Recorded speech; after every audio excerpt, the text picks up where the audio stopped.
de Marcos, capítulo 4, e o versículo 41. 40 e 41. Eu tenho fé, irmãos, na minha vitória. Eu creio mais do que nunca. Né? Eu creio. Porque para Deus, Ele não conta dias, como eu já disse. Ele não conta idade de pessoas, condições, basta crer e buscar, né? Então eu creio que Deus tem muitas coisas a fazer em nossas vidas. Muitas coisas a fazer em nossas vidas, porque é promessa de Deus. Deus, Ele tinha uma promessa e ainda tem com o povo de Israel. E chegou, as crianças não vão hoje, né? Chegou o momento, irmão, muitas vezes, que Israel não tinha mais nenhuma possibilidade de Israel voltar a ser uma nação. Eles iam cativos, chegaram a passar 70 anos fora do país. E eles tentavam acabar mesmo com o povo de Israel, inclusive tirar até mesmo a sua cultura, enfim, tudo, né? O idioma. Mas Deus, irmão, tem uma promessa muito grande com Israel. E quando pensava que não, Israel ajuntava-se. Os profetas diziam assim, Deus usando: eu espalharei entre as nações, e entre as nações sereis vagabundos. Irmãos, cumpriu no ano 72 do nosso calendário, quando o imperador romano, um general romano por nome de Tito, cercou Israel e tomou Israel, né? Onde cumpriu também aquela profecia que diz: ai das mulheres que estiverem grávidas e das que estiverem amamentando. Aquilo já cumpriu aquela profecia, viu, irmão? Não está no futuro, não.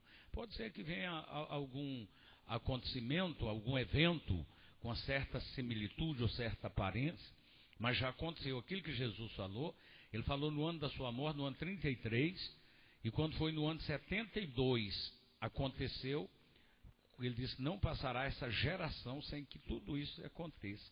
General romano cercou Jerusalém, porque era edificada com muro, hoje ainda tem lá a cidade velha. E aí das mulheres que estiverem grávidas, porque eu já disse aqui, ele pegou o soldado, antes capturaram gatos, e tirava os fetos, né, os filhos que estavam sendo gerados do ventre das judias, e tiravam e colocavam os gatos vivos e costuravam e soltavam. E as que estiveram amamentando, porque os filhos eram lançados nas paredes ali do muro, né, de Jerusalém, e jogados para cima, deixava cair sobre as espadas. E ele diz: procura não que a sua fuga não seja no sábado, porque no sábado os judeus estavam tudo na sinagoga, ou no inverno, porque eles trabalhavam em outra ocasião e ficava quieto no inverno. Tudo bem. E dali eles sumiram, irmão, e nunca mais tiveram nação, até 1948. Eles passaram quase 2000 anos, irmão. Olhe bem, quase 2000 anos sem nação. Viraram vagabundos. Ia para um país, hoje tem mais judeu, descendente judeu nos Estados Unidos, que no próprio. Tem mais judeu nos Estados Unidos que no próprio Israel. Entendeu? Na União Soviética tem demais, em vários países. Mas Deus usa o profeta e diz assim: mas um dia eu ajuntarei. Onde já se viu nascer uma nação num só dia?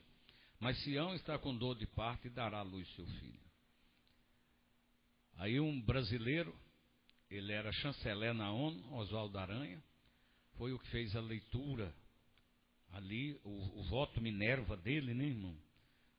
Para oficializar o país, foi em 1948. E hoje Israel é uma grande potência. Então o que é isso, irmão? É promessa de Deus. Então eu creio nas promessas de Deus. Amém? Então nós precisamos de crer na promessa de Deus. E vou te desafiar uma coisa: o dia que você vê um judeu pobre, você me avisa. Não existe um judeu pobre. Sabia disso, irmão? Por mais que eles hoje não creem, ainda mantêm a religião deles, né? Que não crê que Jesus é o Filho de Deus. Mas já existe muitos judeus convertidos. Mas a religião oficial deles é o judaísmo, eles não creem. Mas creem no Pai, vamos dizer assim, Deus. Eles vão crer em Jesus. Quando Jesus voltar na guerra do Armagedon, eles vão falar, ver Jesus caminhando assim na terra, vamos dizer, né? Eles vão falar, que ferida é essa nas suas mãos? Está na Bíblia. Eu falei, isso aqui foi onde eu fui ferido, na casa dos meus irmãos. Mas eles vão crer. Mas a promessa de Deus para as nossas vidas. Então, irmão, eu tenho que crer. Eu quero dizer para vocês, quando nós falamos aprendendo com os heróis da fé, é porque hoje nós não estamos precisando aprender mais a mexer com computação. Eu já não aprendo mesmo. Entendeu? Não é da minha... Mas hoje a geração já nasce, não precisa nem quase ir para a escola, irmão. Menino, ele vê você com o celular, fica doidinho para pegar o celular. Você entrega, que é porque está jogando. Eu não sabia nem que tinha joguinho no meu celular. Ele fala, tchac. Irmão, por quê, irmão? Então não está precisando disso mais. Entendeu? Então o que precisa hoje, irmão, aprender é ter fé. Porque essa foi a preocupação do próprio Jesus. Diz assim, será que quando eu voltar na terra, eu encontrarei fé nos homens? Por quê, irmão? Porque sem fé é impossível agradar a Deus. Se nós não tivermos fé, irmão, não tem como agradar. Entendeu? A Bíblia, sem fé é impossível agradar a Deus. Então nós temos que ter fé. Me parece que é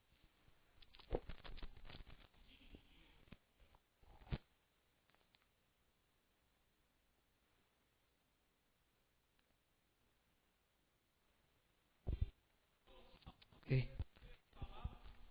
Misturada com a fé.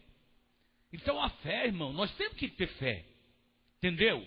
Agora, o que eu quero dizer, irmãos, não é porque nós somos membros de uma igreja, não, que nós temos fé. Não, comum. Hoje nós vimos aí, irmão, pessoas que estão na igreja, em muitas igrejas, não é porque ele tem fé em Deus, é por causa de uma cultura familiar. Os pais são da igreja e ele fica ali como por uma obrigação. Ele não tem fé. Está entendendo, irmão? Então, não estou falando todos, mas uma boa parte, em alguns lugares é assim. Ele não tem fé. É uma tradição. E a Bíblia diz assim, ó, não foi por tradição recebida de vossos pais, olhe bem, que foste salvo da vossa vã maneira de servir, mas pelo sangue do Senhor Jesus derramado na cruz do Calvário. Então, fé, essa fé que nós temos que ter. Eu já vi pregador falar assim, ó, se você não crê, a minha fé vai resolver. Não. Cada um tem que ter a sua fé. Jesus, quando ele curava, ele diz assim, a tua fé te salvou. Eu preciso ter fé. Agora eu preciso ensinar alguém a ter a fé. Ter fé. Entendeu? E a fé, irmão, nós buscamos em Cristo Jesus. Marcos capítulo 4, versículo 40 e 41 diz assim, e disse-lhes, por que sois tão tímidos? Ainda não tendes fé? E sentiram um grande temor e diziam uns aos outros, mas quem é esse que até o vento e o mar lhe obedecem? Irmão, então preste atenção, fé e temor é diferente. Fé e temor é diferente. Todo mundo, às vezes, até teme a Deus. Você está entendendo? Mas às vezes não tem fé. Até teme a Deus. Por isso que a Bíblia diz que fé sem obra é morta. A fé sem as obras é morta. E as obras sem a fé também é morta. Então tem pessoas que temem a Deus e às vezes tem até um tipo de obras.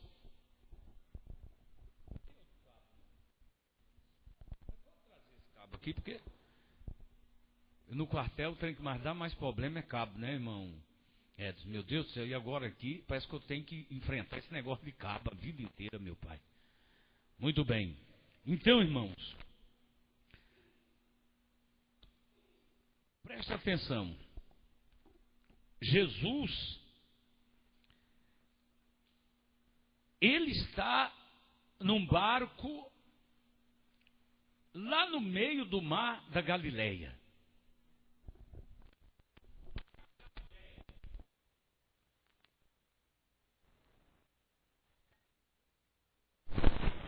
Estou bem lento aqui para fazer uma... Entendeu? Mar da Galileia. Deixa eu puxar mais para cá só um pouquinho. Opa, não pode puxar muito não, senão sai com a tampa. Vai, só um pouquinho. Aí tá bom. Mar da Galileia. Irmãos, só para os irmãos entenderem. Antigamente, uma das profissões dos judeus mais importante era pastor de ovelha ou pescador. Então, meus queridos, ou era pastor de ovelha ou era pescador. Quando não trabalhava para o governo romano. Por exemplo, Mateus era judeu, que chamava Levi, ele trabalhava para o governo romano, cobrando imposto. E era o homem mais odiado, porque os judeus, a única coisa que eles não queriam era pagar imposto. E Jesus, meus queridos, ele atravessava o mar da Galileia. O mar da Galileia não é muito largo, né? Porque na realidade ele não é um mar, ele é um lago de água doce ou potável. Ele tem 23 quilômetros de extensão e a sua largura não excede 13 quilômetros. E a sua maior profundidade, 50 metros, ali tem 21 tipos de peixe. Só que é rico em peixe, né? Agora, por causa dos ventos ali orientais, o mar ficava bravio. Entendeu? De vez em quando as ondas subiam. Mas nesse caso aqui, meus queridos, quando Jesus estava com seus apóstolos dentro do mar, essa onda aqui não era uma onda natural da natureza. Por quê, pastor? Porque você vai ver aqui, ó, no versículo 36, e eles, deixando a multidão, o levaram consigo. Assim como estava o barco, havia também com ele outros barquinhos. Então o vento, irmão, não bateu, ou as ondas que era enfurecida pelo vento, não foram nos barquinhos, foram só no barco aonde estava Jesus. Então você vai ver que esse vento aqui não era um vento natural, porque tem muitas coisas que acontecem que aparentemente é da natureza, mas é uma força maligna, porque o inimigo, ele também tem certos poderes. A Bíblia diz que, se possível, ele transformaria em anjo de luz e que ele poderia derramar fogo do céu.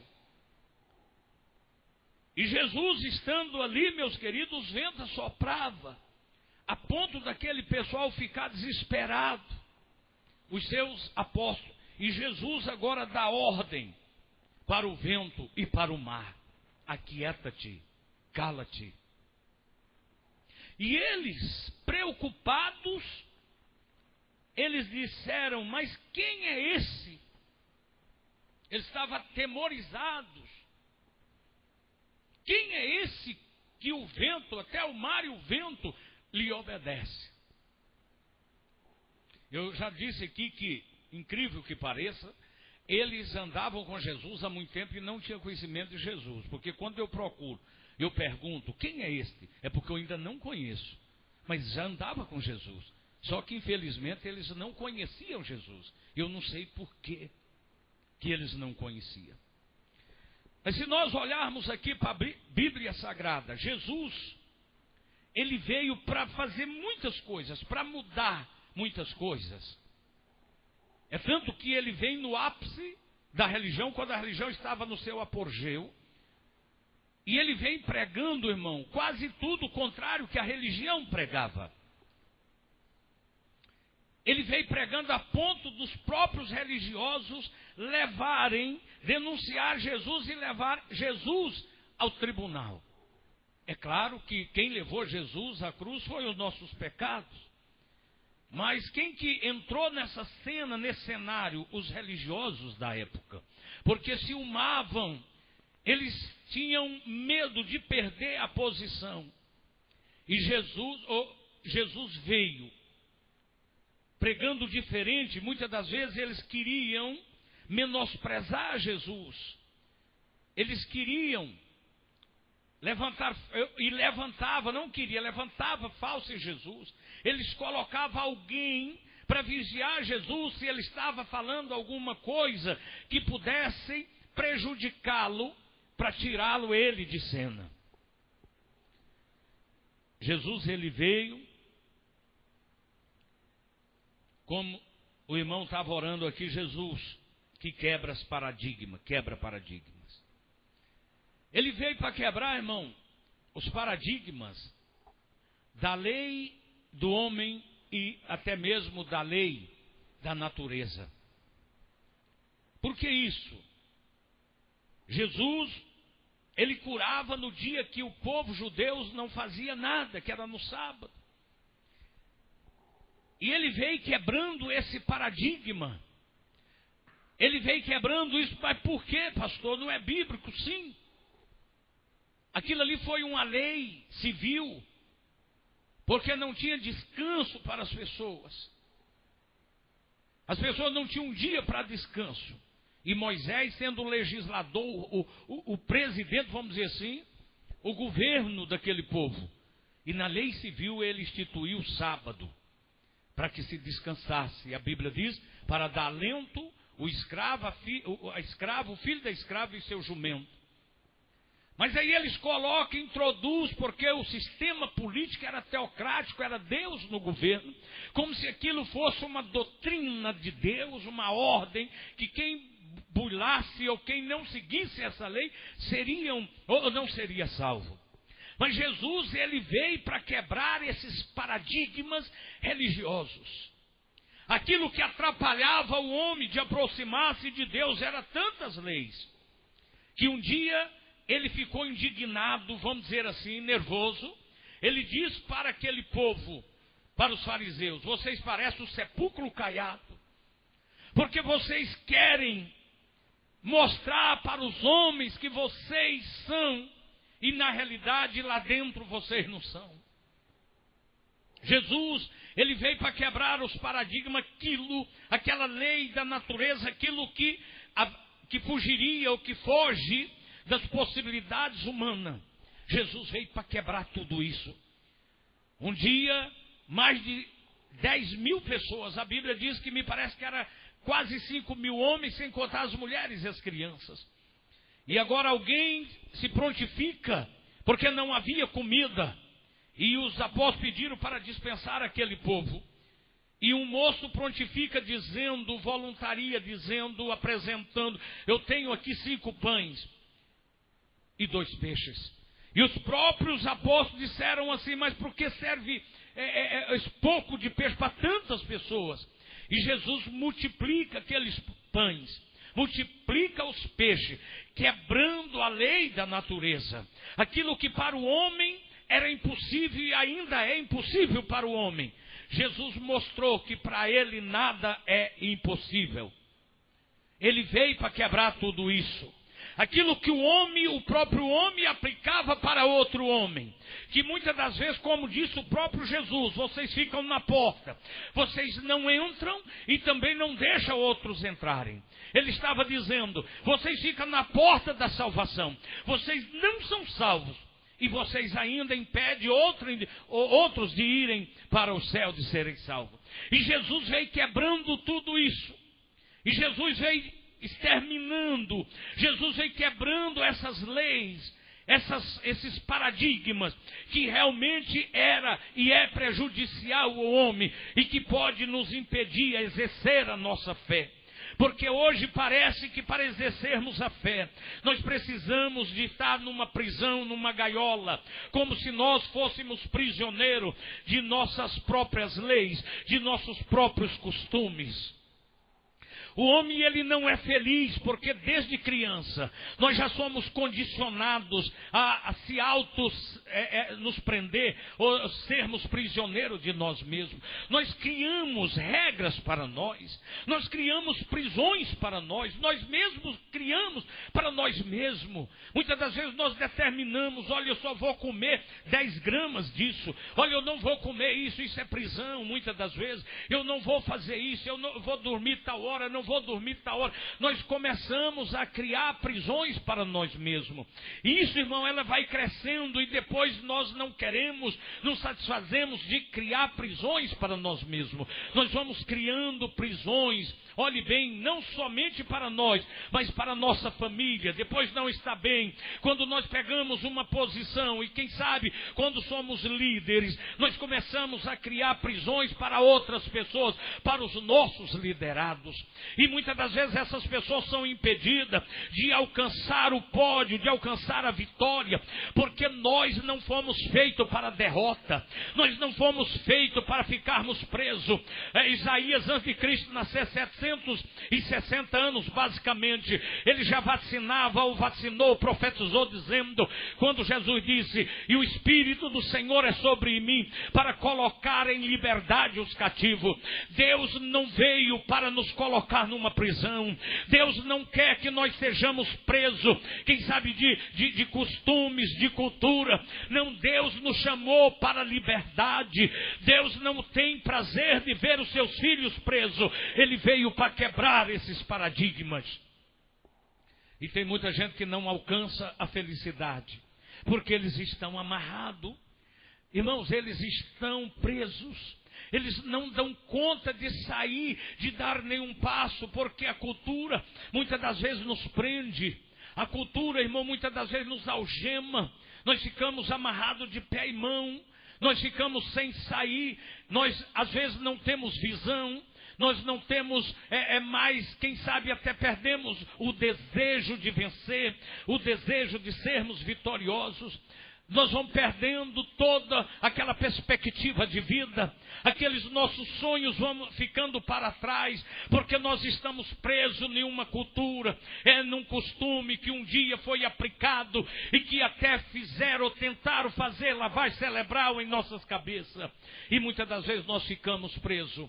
E os apóstolos, olhando para Jesus, eles estavam presos naqueles paradigmas daquele dia, porque eles não acreditavam que tal coisa pudesse acontecer, porque eles só via um palmo diante dos seus olhos, eles só via acontecer aquelas coisas simples e corriqueiras que sempre, todos os dias acontecia, e nada poderia ver a não ser somente isso. Mas quando Jesus fez o milagre, eles desconhecem aquele a qual ele andava, ou eles andavam há muito tempo, e eles perguntam: mas quem é este que até o mar e o vento lhe obedece?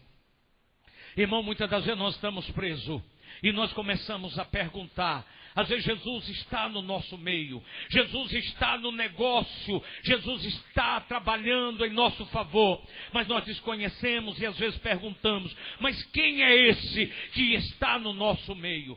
Quem é esse, irmão? E quando nós não conhecemos, nós corremos um risco de enxotá-lo, ou mandar embora, ou sair das nossas vidas, porque nós estamos presos em uma prisão que nós viemos há muito tempo dentro desta prisão, dessa cela.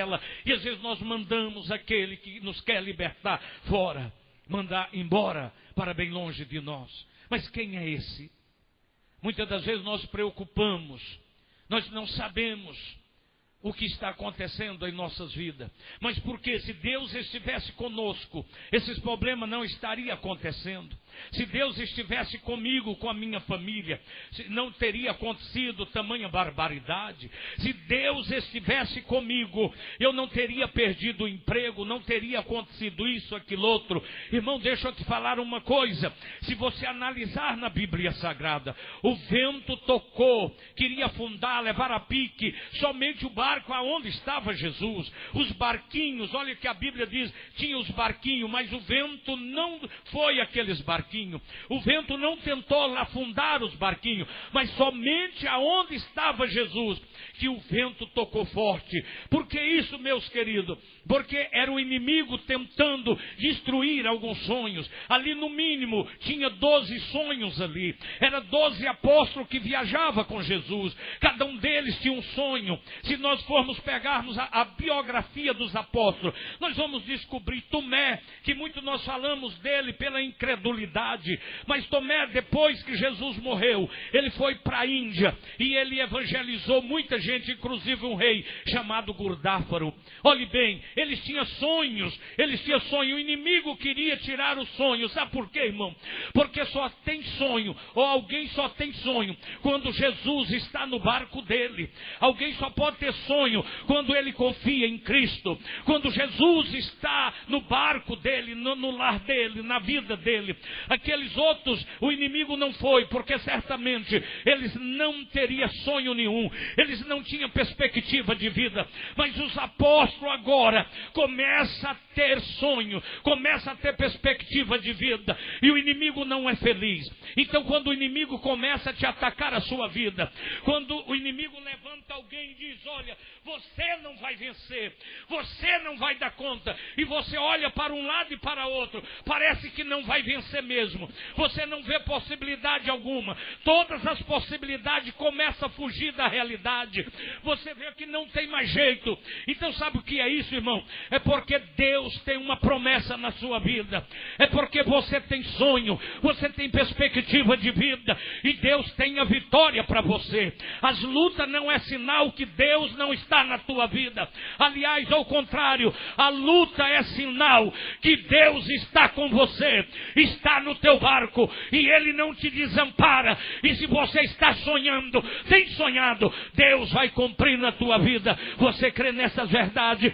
Levanta a mão para o céu, assim um pouquinho só, e glorifica a Ele, dizendo: Senhor, eu creio nas tuas promessas. Eu sei que o inimigo, ele investe, ele tenta me afundar, ele tenta me derrubar, mas mais poderoso é o Senhor, porque o Senhor é o leão da tribo de Judá. Ele é o leão. Repita comigo: Jesus, o Senhor é o leão da tribo de Judá. Jesus, o Senhor é o leão da tribo de Judá. Aplauda o Senhor bem forte, porque Ele está aqui. Ele está aqui. Às vezes nós estamos pensando: Senhor, mas por quê? Por que, Senhor? Irmãos, Deus, eu gosto de falar isso, Deus não faz nada para você que aquilo que é fácil. Aquilo que é fácil, que você dá conta de fazer, que um parente dá conta de resolver, Deus não vai fazer por você.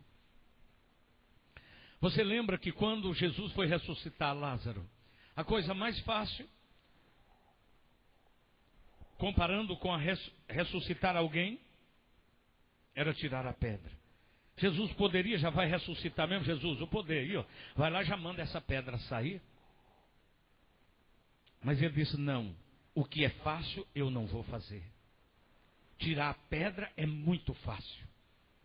Quem vai tirar a pedra é vocês. Vocês que precisam. Vocês que precisam de um milagre, eu não vou tirar a pedra. Ele poderia dizer assim: então faz o seguinte, eu tiro a pedra, vocês ressuscitam o morto em 4 dias. Jesus não faz nada para nós, coisa fácil. Sabe por quê, irmão? Porque nós temos o hábito. Olhe bem, de não responsabilizar a Deus pelo que Ele faz nas nossas vidas. Sempre que nós escapamos de um acidente de carro, nós falamos: mas se eu não fosse bom no volante, se eu não tivesse estudado lá no irmão Adelso, mas na irmã Nelci, meu Deus do céu, eu tinha batido o carro. É desse jeito. Eu nunca falo assim: não foi Deus que me livrou. É muito difícil. Você vê nas entrevistas, alguém fala assim: graças ao dibre que eu dei, graças a não sei quem, mas Deus, Ele não põe no meio. Então, por essa razão, irmão, Deus, Ele só aplica, Ele só age. Olha bem, aplica seu poder naquilo que nós não damos conta. aquilo que foge das nossas possibilidades, Ele entra em ação. Então é por isso que nós passamos por luta, a ponto de nós começarmos a ficarmos incrédulos, dizer, será que tem jeito? Não dou conta mais, eu não posso. Aí quando você descobre que aquilo não é para você, não é para o homem, não é para o político, não é para o emprego, não é para a empresa, não é pelas suas habilidades, a sua cultura, enfim. Aí Deus fala, então você descobriu que você não dá conta. Então agora eu vou entrar em ação, sabe por quê? Porque eu preciso de algo, não é do seu dinheiro, mas eu preciso da glória, porque a glória é somente dele eternamente. Aí Ele começa a entrar nas nossas vidas. Ele começa a fazer o milagre nas nossas vidas. Quando aquele povo diz, olha, não tem jeito. Eu nunca vi o mar enfurecido desse jeito. As ondas já estão passando por cima do barco, vai a pique, vai afundar. E quando eles lutaram, porque ele era ízime, olhe bem, eles eram destro ali no mar, irmão. Vieram da pesca, a maioria. Quando eles disseram, não dá conta, nós não damos conta, não tem jeito. Aí Deus falou assim, Jesus disse, eu vou entrar em ação agora. Agora eu vou entrar em ação. E agora ele olha para o vento e diz, aquieta-te, cala-te, mar, aquieta-te. Deixa eu te falar uma coisa. Eu não sei qual é o teu problema. Eu não sei o que está acontecendo. Mas Deus está esperando uma coisa de você. Deus está esperando uma coisa de você. Ele está esperando você tirar a pedra. Ele está esperando você fazer a sua parte. Por isso que ainda o milagre não aconteceu. Não que ele não possa fazer o milagre. É porque tem algo que é eu que tenho que fazer. Tem algo que eu tenho que fazer. Se você analisar tudo o que Jesus fez, Ele não faz de graça. Aquilo que Ele nos dá, ainda precisamos de conquistar. O cego Bartimeu estava lá clamando, gritando. Jesus poderia falar, cego, veja, o que você quer? Ele falou, vai lá e manda ele vir aqui. Ele tem que andar esse percurso. Ele tem que fazer a parte dele. Chegou um cego também. E Jesus cuspiu no chão, fez lodo, passou nos olhos. Falou, e agora vou ver? Jesus falou, não. Vai lá para o tanque de Siloé, lava os olhos. Lá, irmão, o degrau, lá é mais de 50 degraus, eu acho que bem mais. Ele teve que descer lá assim, ó, com medo e lavar os olhos para ver. Algo ele teve que fazer. Jesus, ele faz o milagre, mas depende de algo primeiro que nós fizermos. Quando ele diz assim, vinde a mim os cansados, vinde. Você tem que andar esse percurso. Você, nem que seja um passo, mas nós temos que dar esse passo. Vinde a mim, os cansados e oprimidos, e eu vos aliviarei. Primeiro nós temos que fazermos algo. E às vezes é o que nós não fazemos. Nós esperamos que Jesus faça o primeiro e o segundo, enfim, nós ficamos quietos. Por isso que não recebemos a bênção. Sabe por quê, irmão? Porque Deus, Ele opera em nossas vidas. Não é coisa comum que eu posso resolver. Você pode, mas aquilo que foge das nossas possibilidades, Ele quer fazer, realizar nas nossas vidas. Porque aí nós entendemos que Ele é Deus, que Ele é poderoso, é o Deus de milagre. Agora nós não fazemos nada, irmão. Nós não buscamos. Pastor, vou fazer uma reflexão aqui. Fecha os teus olhos agora, vou fazer uma reflexão. Fecha os teus olhos. Vamos lembrar o que Deus já te deu. Nós somos casados, vamos começar dos casados. Você lembra quando você era solteiro? E que você pedia um esposo, uma esposa? E que Deus agora te deu. Você não queria filhos? Às vezes nós tínhamos medo, alguns, como eu, não por discriminar ou acepção, mas pensei, Senhor, será que meu filho vai nascer perfeito? E às vezes quando alguém tem um filho que não é perfeito, ele ainda ama, e tem um apreço muito grande, a gente vê isso, mas Deus nos deu perfeito.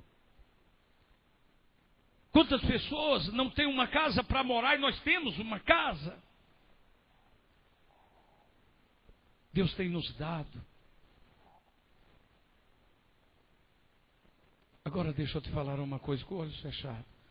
O que nós temos feito para Deus? O que nós fazemos para Deus mudar a nossa sorte? Ainda. O que nós temos feito? O que nós temos oferecido para Deus?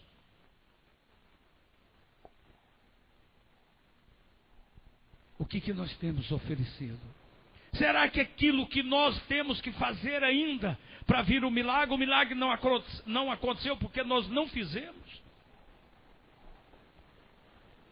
Será que nós estamos esperando enquanto Deus está esperando também? Ele está dizendo: eu espero você, eu estou esperando, o milagre está aqui. Pastor, mas o que eu devo fazer? O Espírito de Deus colocará no teu coração. O Espírito de Deus vai colocar no teu coração. O que eu tenho que fazer é ser fiel a Deus. Porque a Bíblia diz que se nós formos infiéis a Deus, Ele continua fiel, porque Ele não pode negar a si mesmo. A bênção está com Ele, depende de nós. Se a bênção não vir, não é infidelidade de Deus, porque Ele não pode ser infiel, é infidelidade nossa. E Ele veio para quebrar esses paradigmas da natureza. Aquilo que é difícil para você, aquilo que você acha que já não tem mais jeito, Deus quer mudar na sua vida. Deus quer te dar algo importante na sua vida. Aquilo que você já perdeu a esperança. Mas lá dentro, irmão, quando nós falamos perdemos a esperança, mas ainda temos um pouquinho de esperança. O que você tem em casa? Aquela mulher não tinha mais esperança aparente. Ela disse assim: eu tenho uma botija com um pouquinho de azeite. Ela tinha um fiozinho de esperança. Você tem um pouquinho de esperança ainda. O que você precisa fazer agora para Deus te dar a sua bênção, a sua vitória? Irmãos, nós estamos tão tranquilos, nós estamos tão acomodados. Isso é a verdade, eu estou falando de mim. Que às vezes nós estamos vendo o inimigo tirar tudo que é nosso e nós não estamos preocupados com isso. Nós não estamos preocupados. Irmão, Deus quer cessar essa onda, esse vento nas nossas vidas e nos dar a vitória. Mas depende de nós. Ele quer quebrar esses paradigmas da natureza, essa lei da natureza, essa lei dos homens que está exposta sobre nós, que está destruindo as nossas vidas. Mas precisamos de fazer alguma coisa para Deus. E aí nós procuramos, ou perguntamos: quem é esse? Que até o mar e o vento lhe obedecem. E após a nossa pergunta, nós mesmos poderemos respondermos: é Jesus. Ele é o Deus que fez o céu e a terra. E é o Deus que tem todo o poder.